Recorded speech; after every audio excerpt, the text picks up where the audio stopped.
On this death-defying episode of MythBusters, it's all guns blazing as Adam and Jamie take another aim at what is bulletproof. Oh, check out my new bulletproof vest, man! From pocket protection to homemade remedies and even the human body itself.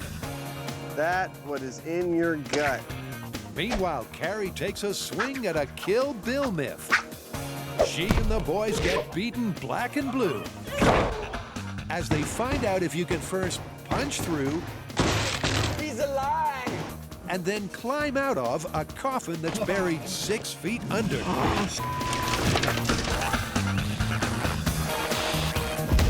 Who are the MythBusters?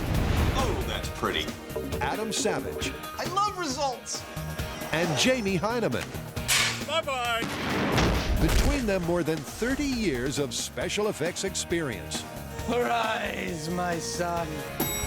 Joining them, Tory Is this as disturbing as I think it is? Grant Imahara, Have you lost your damn mind? and Kari Byron. That was a rush! They don't just tell the myths, they put them to the test.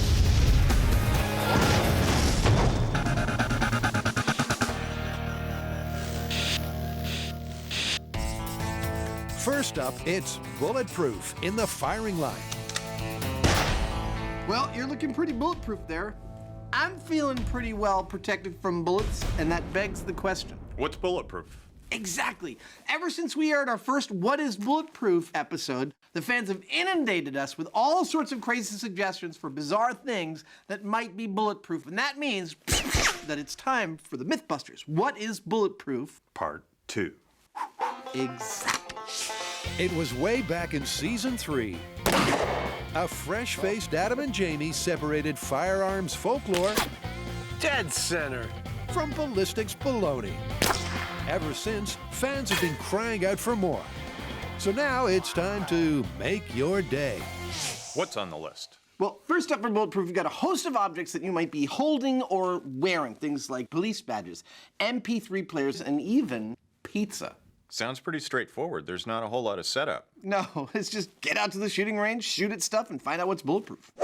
Yep, it's as simple as that. So they head straight to the firing range with their ballistics gel dummy. Tell me what you know. Who's going to take one for the team? This may look like a clear, jelly-like man, but in fact, he's a ballistics testing platform for our day's experiments, which include many things which you wouldn't expect to be either protective or bulletproof that might in fact be. Things like MP3 players, law enforcement badges, and even pizza boxes. This guy's gonna test them all for us.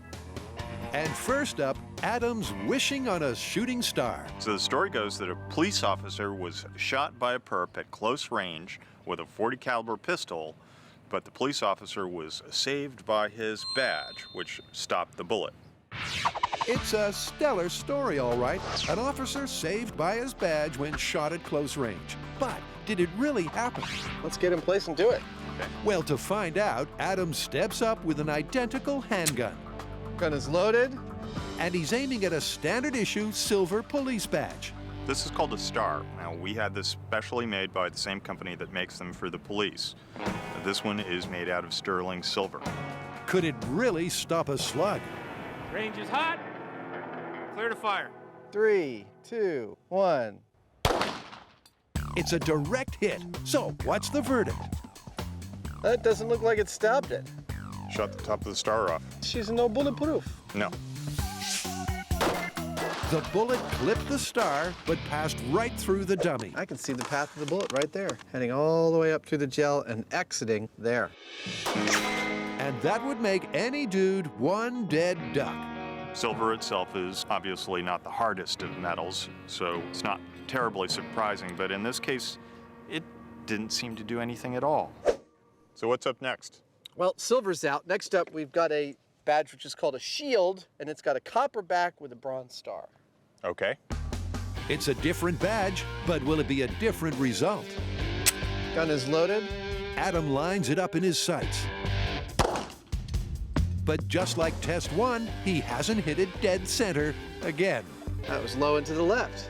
And that's stirring up some shooting rivalry. What's that you were saying about being a better shot than I am? A rivalry that goes way back to What is Bulletproof Part 1.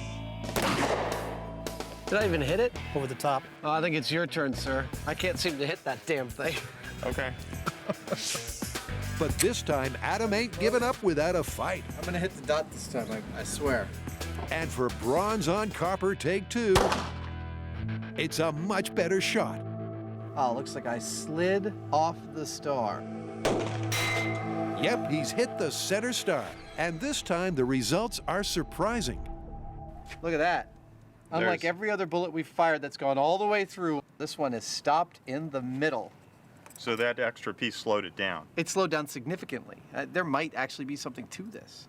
Although the bullet was definitely slowed down, it was still a lethal shot. So it's on to the third and final badge. Nickel badge with a bronze star. It's tougher than the others, but is it bulletproof? Okay. If I have to hazard a guess, I don't think that this, even with these 2 pieces of metal, is gonna stop this bullet. Well, there's only one way to find out. How did I do? Amazingly, the badge actually catches the cap. Whoa! Dude! And just as amazing, for the first time that I can remember, Adam's speechless. Holy cramoly. The bullet struck the star dead on, and the shield stopped it flat. The wearer can thank his lucky stars because he'd be safe. If I was a policeman and this happened to me, you know what? I'd still wear the badge. It'd be like, I've already had the worst day possible. You can't make it any worse.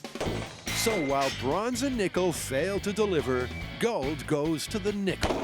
A bulletproof result that slates this story as plausible. Next up, we've got a real cracker. Is it Casual Friday? What's going on here? Oh, wait a minute. Yellow tracksuit, sword.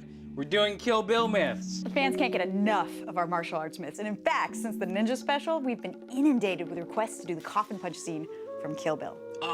That's the scene where she's buried alive and she punches her way through the casket, climbs through 6 feet of dirt with her bare hands. Right. No sword, right? There's no sword. Okay, put the sword down. Yeah, don't hurt yourself. It's a chilling scene that nightmares are made of, as our yellow-suited heroine literally gets buried alive.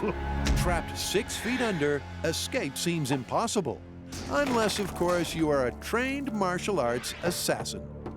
So, undeterred by being interred, our heroine uses a series of 3-inch power punches, cracks the casket, worms through the soil, and lives to take her revenge. But is such a death-defying deed really doable? All right, you guys, how do you want to test this one?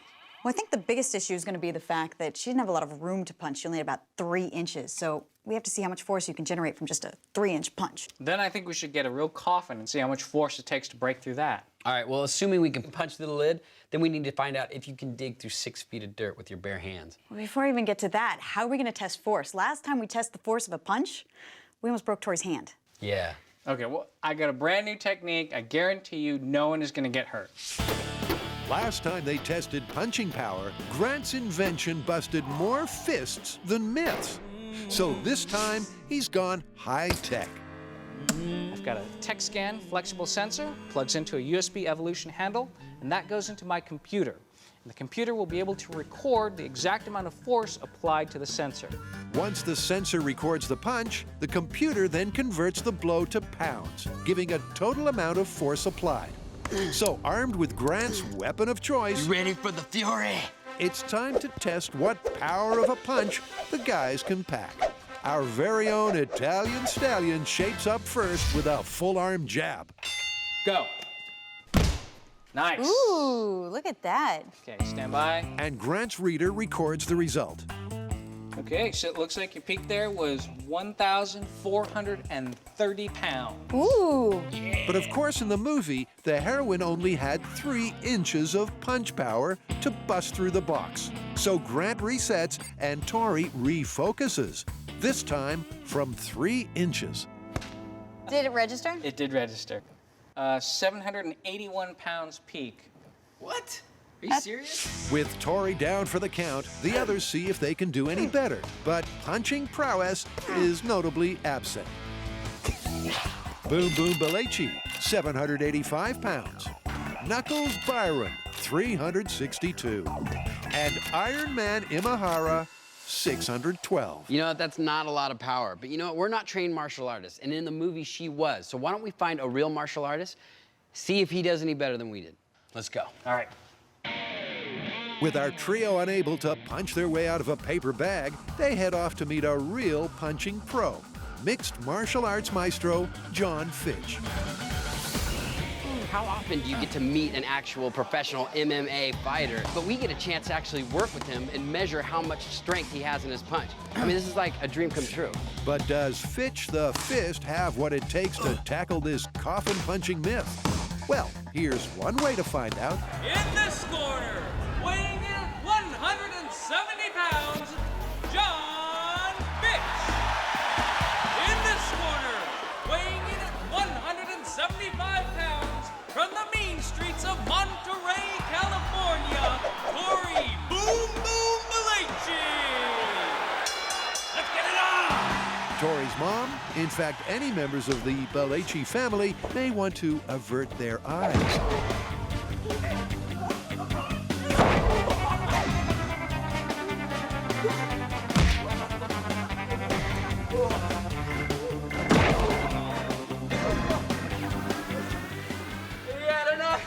Yep, in less than 1 minute, Boom Boom's doomed. That's it. Good night. Meaning Fitchy's the fighter they're after.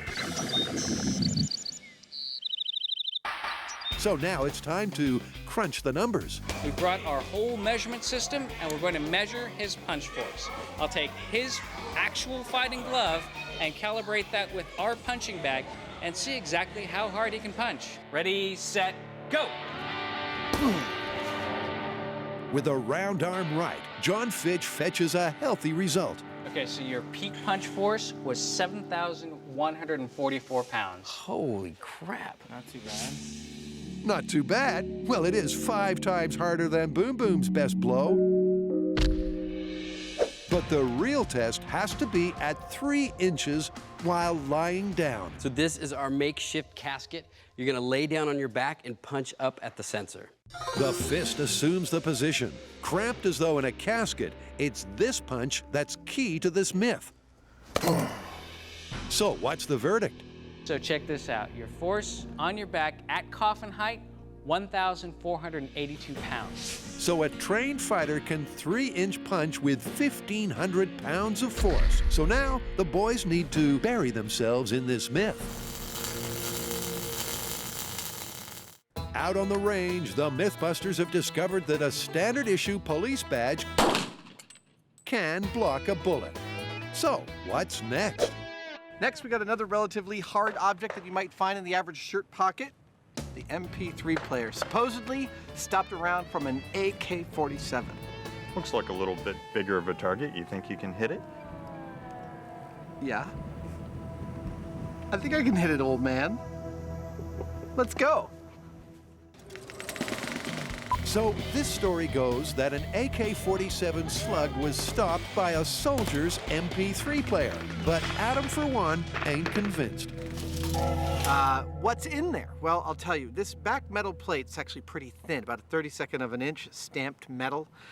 This front part is polycarbonate. In there is a spinning hard drive and a single board of electronics and not much else.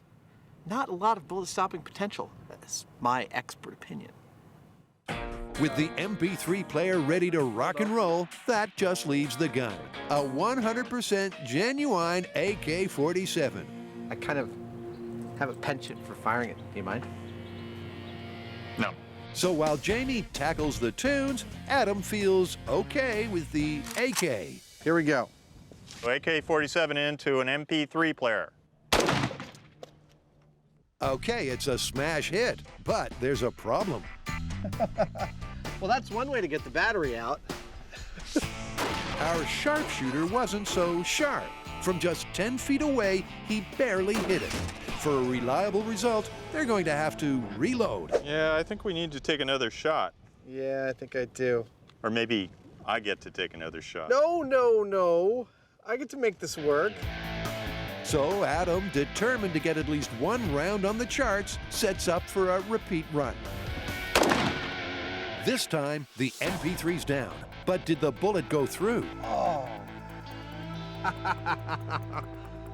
Oh, wait. I can see you. All the way through that.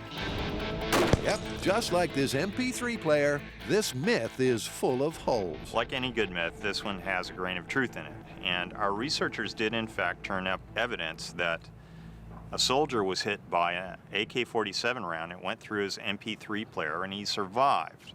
But here's the catch. He was also wearing body armor. Now, body armor, MP3 player, what do you think stopped the round? My money has it on body armor.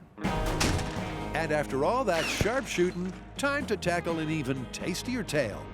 Supposedly, pizza delivery boy finds himself being fired upon by a shotgun, holds his bag of pizzas in front of him, and it saves his life. Okay, well, let's lock and load. How's this for pizza pizzazz? The story goes that a delivery boy peppered by shotgun pellets was saved by 3 pizzas. Well, not just his pizzas. Don't forget about the warmer pack. We've got your standard pizza delivery insulating bag here with some heavy synthetic fabric, webbing, some stuffing for insulation inside, satiny kind of synthetic. 3 cardboard boxes full of 3 pizzas. That's 6 layers of cardboard. It's a lot of stuff to get through, but something tells me, little bird just tells me that it's not going to give that shotgun blast much resistance. But that all depends on the shotgun rounds you choose. Something that's mysteriously missing from the myth. My guess is that he would have been shot with bird shot, and that's what's in here. It's a really fine shot, little tiny BBs, and these aren't going to have a whole lot of penetrating power, so I wouldn't be surprised if pizza will stop them sooner or later. And of course, pumping pellets into pizza is not exactly normal practice. Here's what I want you to think about when you're shooting that pizza, right? I want in your brain to think that you're angry at that pizza, and I'll tell you why. Because there's pepperoni on there, and you're a vegan. I know you're not a vegan. You're gonna have to get into a vegan mindset. You're violently vegan. So, revved up by Adam's pepperoni talk, Bird shot into 3 pizzas. 3, 2, 1. Jamie bangs off the bird shot from 10 feet. Dude, not a lot made it through that pizza box. In fact, only about a half dozen BBs made it all the way through. I see, this is number 1. This is number 2. Both of them, stuff is going through. Number 3, it's more like a wad of pizza meat. With lead in it. I don't think we could call it definitively lethal. Dangerous, yes, but I don't think we can call that a lethal hit. Seems like this actually did something useful against birdshot. I would say so. Another reason to love pepperoni pizza! And that's probably what the pizza guy felt too. But what about if a badass shot buckshot, not birdshot? These are effectively like plain old bullets, and they'll penetrate quite well. Buckshot in 3, 2, 1. So, how did the buckshot stack up? 1, 2, 3, 4, 5, 6, 7, 8. They almost all of them, if not all of them, made it through. Yeah. 1. With the buckshot penetrating with ease, the MythBusters can't help but take this one to the extreme. Both Jamie and I are now compelled to answer the following burning question, which is, how many pizzas does it take to attain something that is totally resistant to buckshot? And that's what we're about to answer. Call it random, but they pit 15 pizzas in 5 warmer packs against a 9-pellet buckshot blast. And Jamie's getting a real taste for it. 1. They unleash pure buckshot power. But did it make it through? Box number 1. And what do you know? The buckshot cleared the crusts clean through to box number 5. It didn't make it through the back. Wait, we gotta open this up. Pizza number 14. Oh, it stopped. 14 pizzas. So it kind of worked. The buckshot stopped at pizza number 14.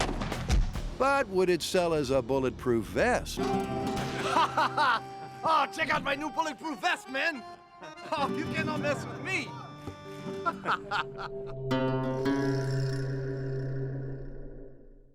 And animated Kari, Tory, and Grant are putting Kill Bill to the test.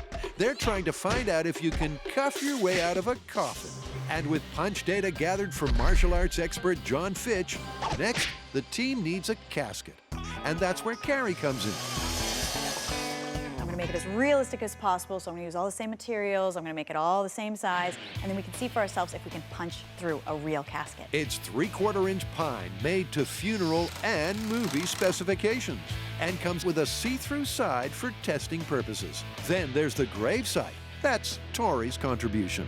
So I've come up with a design to test this safely. What I'm gonna do is build a box that will hold the 6 feet of dirt. And then what I'm gonna do is raise that up off the ground 4 feet with steel legs. And then what I'm gonna do is put the casket underneath that box. Once I have the casket in, we have the dirt in place, then we can start testing whether or not it's possible to break through the casket and dig through 6 feet of dirt.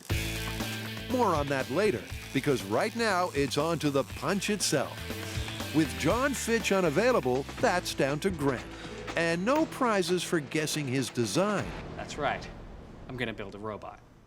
Using the robot, we'll match it to John Fitch's punching strength, and then try and punch through the coffin lid. And thanks to the wonder of editing, it's a case of no sooner said than done. Voila! A robotic punching machine that can give the coffin a fearful cuffin. I call it the RoboFist. Here's how it works. First, air comes into the regulator, gets regulated to whatever pressure I want, gets stored in an air tank. The air tank goes to a high flow valve that lets air go really fast. That gets split into 2 tubes that go down to the bottom of the piston. Now, when those fire, these 2 valves allow air to come out very quickly and goes whoo, very fast. 3, 2, 1. I think it's working. And that means RoboFist is ready for a test. And I'm just gonna dial up the pressure until the robot can punch as hard as John Fitch. Remember, even with a tiny 3-inch punch, John Fitch managed a whopping 1,400-pound wallop. Grant's going to have to match that exactly.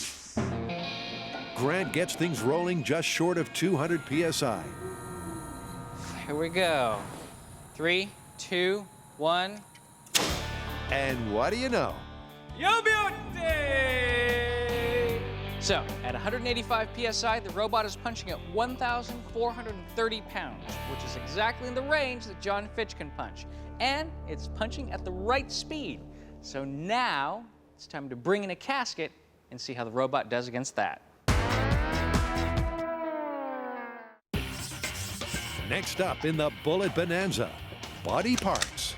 What's up next? Well, people come in all shapes and sizes, and the fans' next question to us is there a shape or size that could render someone bulletproof? I.e., could someone provide enough fatty tissue or muscle tissue to where a bullet wouldn't get to their vital organs? I don't know why, but that's kind of twisted. Which means you like it.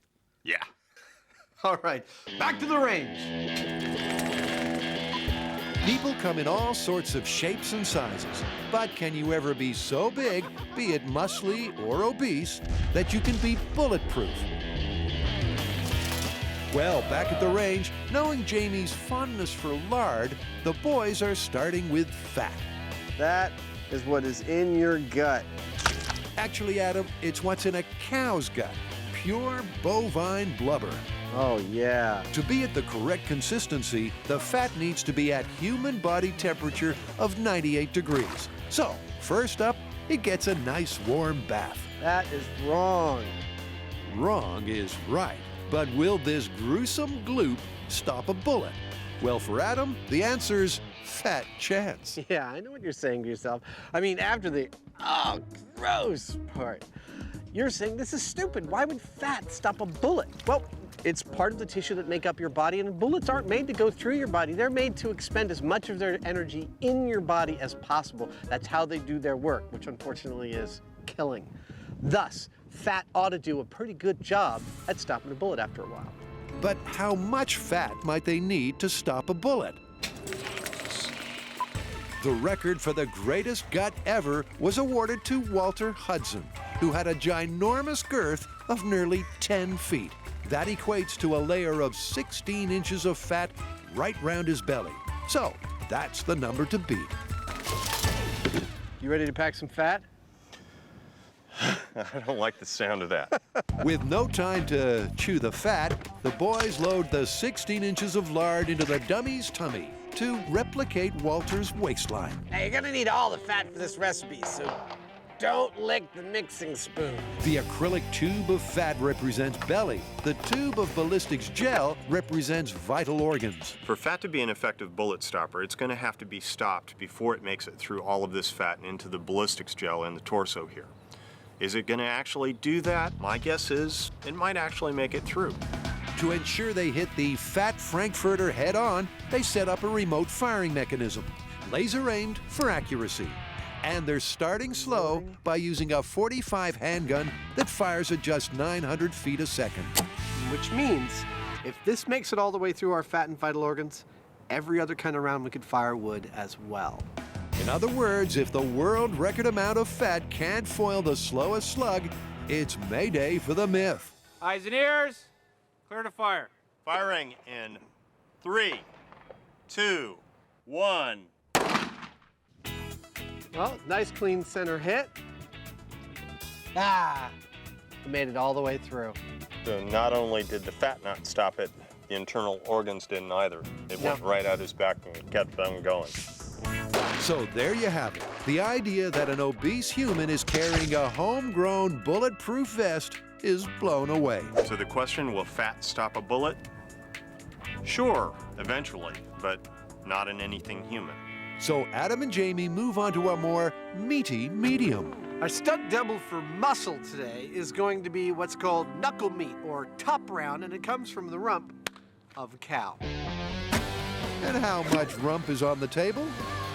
We found a guy with pectorals that were 3 inches thick and biceps that were 11 inches thick. And then we posited, what if you were shooting at him? And what if he then took that massive bicep, put it in front of that massive pectoral, and became superhumanly bulletproof? It's true that bodybuilders with all that rippling muscle sure look tough. But are they tough enough to stop a bullet? Firing into muscle with a .45 caliber in 3, 2, 1. The bullet made a neat entry hole. But did the muscle man make it? Dude, check it out when I move it. Yeah, I can see it clear as day. That's an exit hole. And that it is. Yep, sure enough, it too is busted. So muscle didn't even do it. Muscle nor fat. No part of your body's gonna make you bulletproof or superhuman. You're gonna have to give that plan up. So I can't stand there and go, I'll deflect the bullet. No. Let's go home.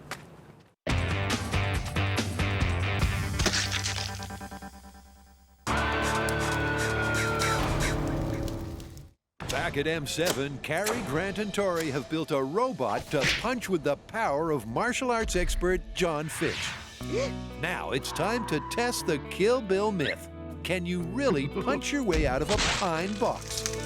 Well, first, Kari finds out that in confined space, nobody can hear you scream. How you doing in there? Can you breathe? Real funny joke. The team lays the Robo-Fist to rest, This is how they do it in Hollywood, Kari. Ah, that's gotta hurt. nails down the lid, and they're ready for a dirt-free preliminary test.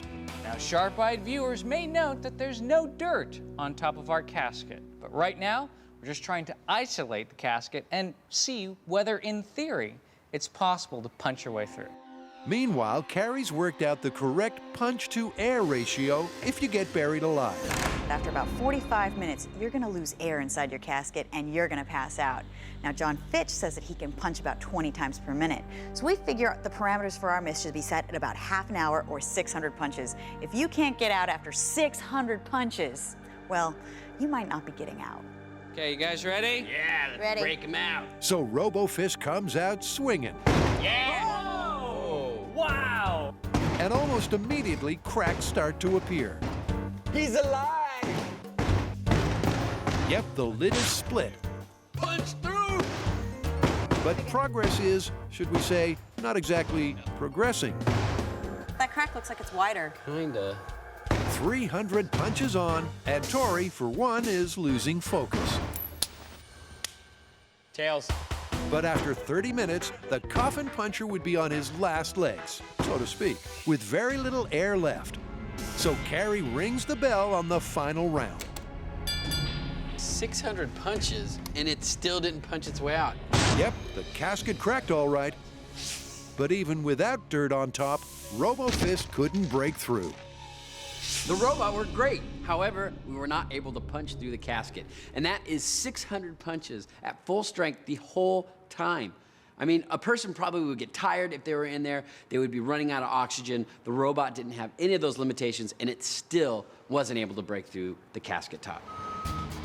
But all is not lost, because for test 2, the guys are going to get down and dirty. They're going to bury the casket 6 feet under, and that might just give them the cracking they're after. Their coffin is 8 feet long, 3 feet wide, and will be buried 6 feet deep. That means it's covered with over 12,000 pounds of dirt. This extra pressure may do nothing at all, but it could create such a serious strain on the lid that it's actually easier to break through. So bring on Tory's masterpiece, a mobile graveyard with a box on top to house 6 feet of dirt. And the casket fits snug underneath.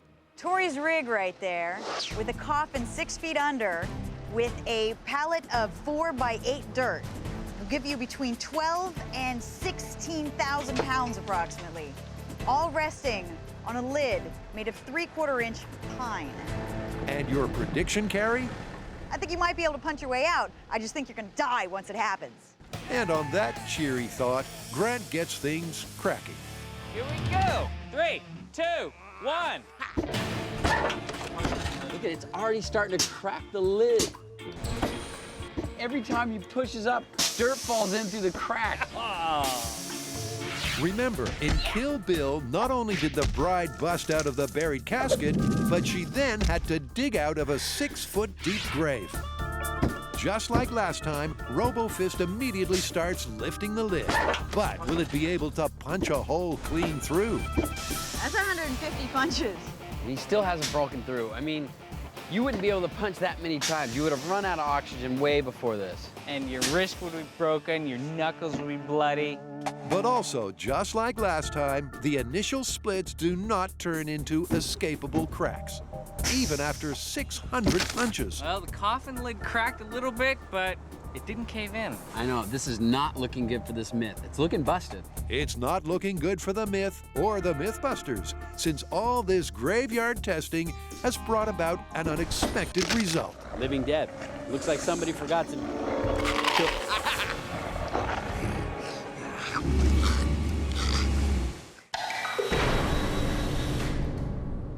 The MythBusters have come out all guns blazing. They've been testing what is bulletproof. And that's got Jamie thinking. You know, I was thinking. Uh-oh. Yeah. I was thinking that we've got so much stuff laying around this shop that we could roust something up that is not terribly exotic that we could make bulletproof armor out of. Homegrown bulletproof. I love that. You've already got some ideas, I'll bet. Oh, yeah. All right, I reckon I could come up with something. Let's do it. So with their myths checked off, Jamie's issued a challenge. Can the MythBusters build a slug stopper out of everyday materials? Well, first up is Adam, and he reaches straight for, custard? This is just cornstarch and water, and it's known in science circles as a non-Newtonian fluid. And I'm thinking its property of acting sometimes like a solid and sometimes like a liquid, as illustrated to perfection in the Ninja Special. When Adam's son jumped on the cornstarch, it immediately hardened, so it supported his weight. When he stood still, he sank like a stone. But will it be strong enough and act fast enough to stop a bullet? Meanwhile, in the other corner, Jamie's foregone custard and focused on soda. Well, the can at least. What I'm noticing as I crush this can is that it's getting progressively more resistant to me crushing it. So by crushing it to the max, will it roadblock a round? I don't really think it's going to stop a bullet by itself, but what if I have a whole bunch of them? So while Jamie compacts cans, Adam's ready to test his corn flour mix. Homegrown, bulletproof, 1 layer in 3, 2, 1. Can the custard cut the mustard? Oh, I definitely went through the aluminum. 1 layer. It's clearly not enough. Having beaten his aluminum cans into submission, Jamie adds a dash of homebrew glue to the mix, known domestically as FGR 95 cement. Okay, that's 1 down. That's FGR 95 and propylene fiber with aluminum cubes. Adam amps up his testing. It's now a 2 custard cluster to fire at. In 3, 2, 1. 2 layers still doesn't look like enough.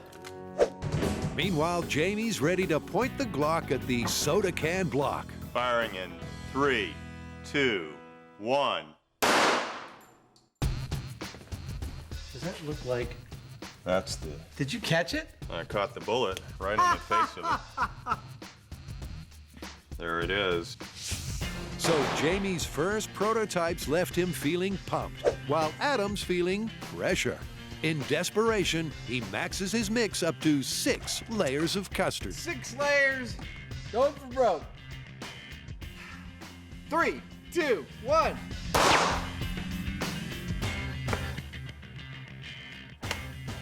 Nothing. Looks like the same size bullet hole.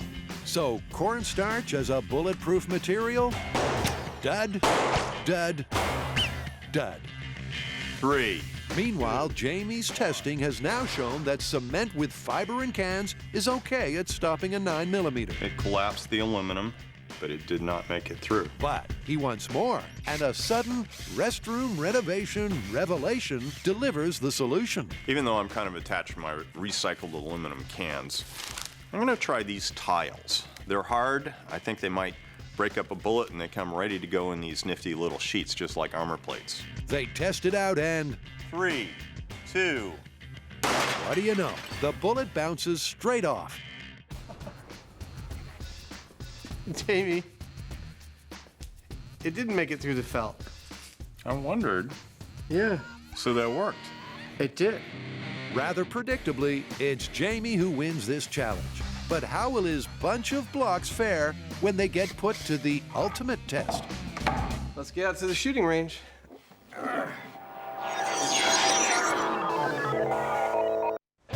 2, 1. Tory, Grant, and Kari have found that trying to clout your way out of a casket, Kill Bill style, ain't all it's cracked up to be. But as a potential final nail in this myth's coffin, there's one last part to test. Now, we busted the part of the myth where you could punch through a casket. But now what we're gonna do is we're gonna test the part of the myth that if you did bust through the casket, could you dig through 6 feet of dirt? So what I need to do is I need to reconfigure this rig here so that we can get inside of it and safely try to dig our way out. Now, if the movie heroine was superhuman or the coffin lid riddled with woodworm, maybe she could have punched through. And if so, could she then have escaped? To find out, Tory replaces the casket lid with a sliding hatch to hold back the dirt above. All right, so this is the trap door. It's gonna open like that and then we'll start digging our way out. He's also built an acrylic casket with a specially designed escape hatch that's all ready for a trial run. So the new casket's in place, and what I'm gonna do right now is just test the trap door and see if it's working. Oh, it works. And I'm out safely. Well, sort of safely. Better than dying. Meanwhile, Grant's got the dirt on dirt. So dirt weighs between 65 and 88 pounds per cubic foot. And we know from our buried in sand experiment that those types of pressures on your chest cavity can get very dangerous very quick. Now, traditionally, caskets are buried 6 feet under dirt. But for safety, we're gonna start out with just 2 feet. But even only 2 feet under, Kari, for one, is sure Tory's digging his own grave. I have a feeling the coffin's gonna fill up and pin him before he's able to dig his way out. So, pepped up by Kari's confidence, Tory puts on an anti-crush suit. Yeah, this ought to stop the dirt from compressing my lungs. And, most important, a fire brigade breathing apparatus. Go. Is this how Houdini died? One panicked look later, and it's go time. Be careful in there. Tory carefully slides his way into the coffin as he prepares to literally put his life on the line. You ready? I'm ready. All right, I'm gonna open the door slowly. All of a sudden, this seems like a horrible idea.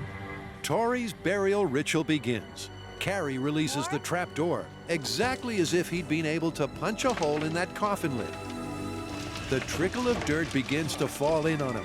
Bro, this is freaky. Okay, keep going.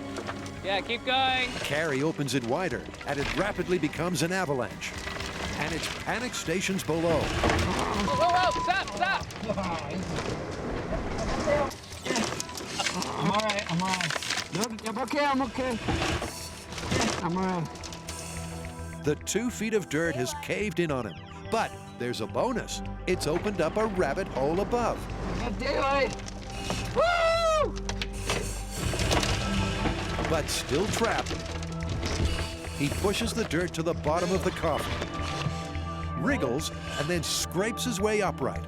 And with a massive effort, actually triumphs in tunneling his way out. I'm alive!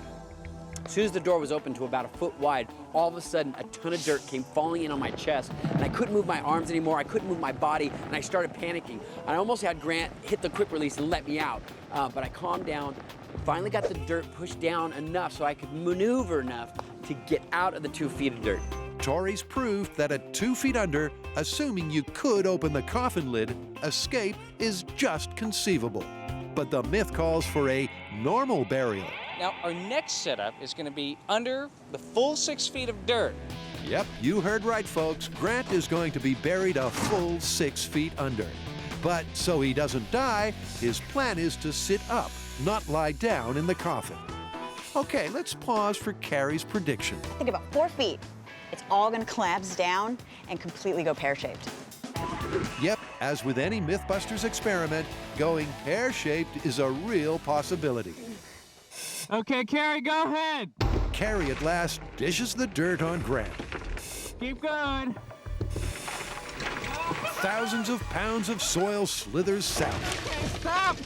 And almost immediately, Grant's buried to the neck, unable to move, at least until the rig breaks under the pressure. It's easy to see that if Grant had been lying down, he'd be dead. Well, I guess that worked well. Yeah, I think that pretty much sums it up. The air tunnel that Tory used never opened up for Grant, and that meant escape was totally impossible. I'm convinced you'd be buried alive. That 6 feet of dirt came all down into the casket, filled it up. There's no way you're gonna survive this. So let's go inside and put the epitaph on this myth. All right, you guys, where do we stand with coffin punch? We definitely have to bust this one. I mean, there's no way we were even able to punch through the lid of the casket, and that's with the full strength of the martial artist, both in the shop and when the casket was buried. Okay, and say you could punch a hole in the casket, and you could punch that hole big enough that you could crawl out of. There's no way you're crawling through 6 feet of dirt. Look how much trouble you had with 2 feet. And I had a mask on and a respirator. Yeah, if you didn't have that, you wouldn't be able to see or breathe. Yeah, so this one is definitely busted. Busted. Busted. I just hope I never get buried alive. Oh, that's what I was gonna get you for Christmas.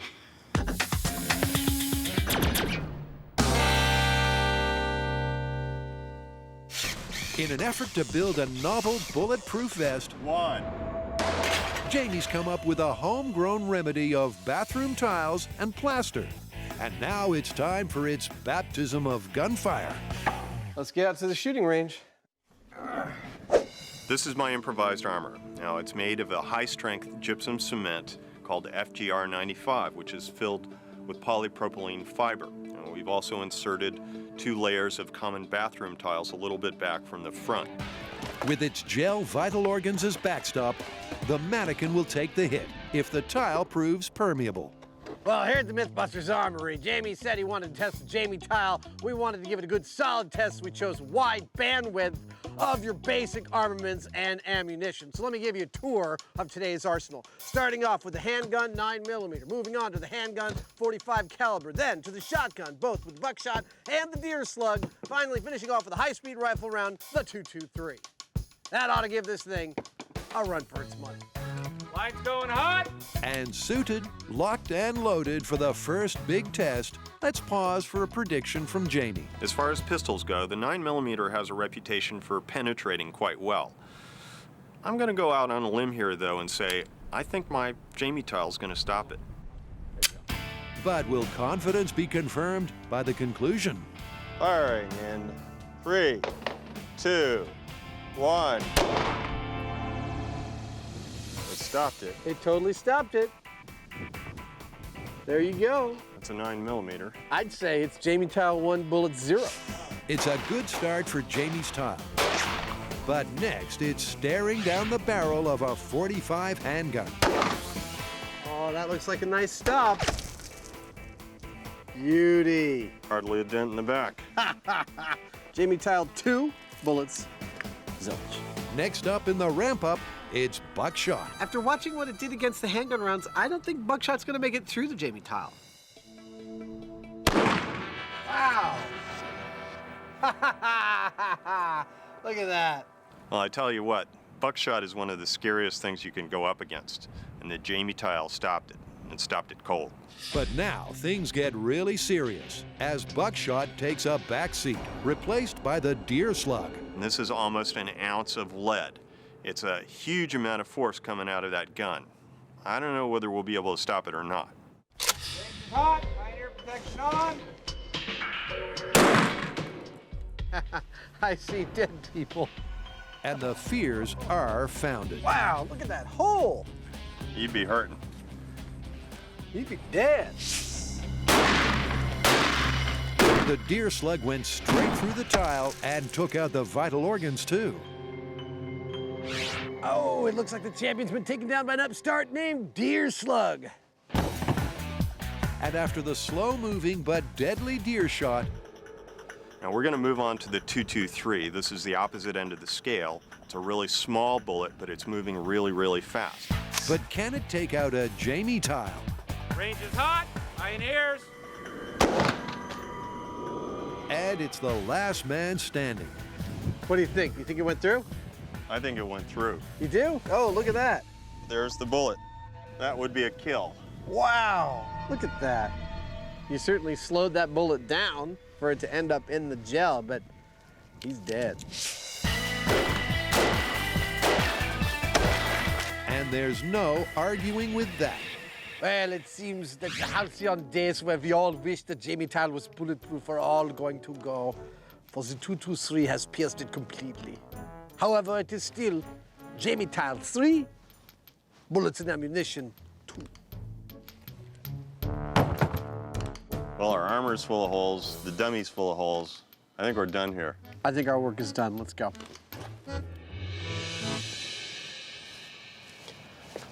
think I need to try Portland cement next.